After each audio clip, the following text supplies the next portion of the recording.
యేసుక్రీస్తు ప్రభుల వారు నిన్న నేడు ఒకటే రీతిగా ఉన్నాడట. అంటే మనం గుడక ఎలా ఉండాలి అని ఆలోచన చేస్తే యేసుక్రీస్తు ప్రభులాగా ఉండాలి. అంటే మనం మారని విధంగా, మారని వ్యక్తిత్వం కలిగిన వారిగా ఉండాలని దేవుడు కోరుతున్నాడు. అంటే ఒకే రీతిగా ఉండాలి. నిన్న ఎలా ఉన్నామో ఈరోజు గూడక అదే విధంగా ఉండాలి.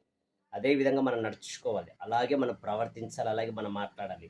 నిన్న ఒకలాగా, ఈరోజు ఒకలాగా మనం మాట్లాడుతూ మన యొక్క రూపురేఖలు మార్చుకుంటూ వెళ్తే దాని ద్వారా వచ్చేటువంటి అవుట్‌పుట్ ఏంటో తెలుసా?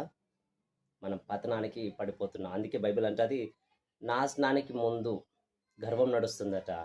పడిపోవడానికి ముందు అహంకారమైన మనస్సు నడుస్తుందట. జాగ్రత్త మిత్రమా.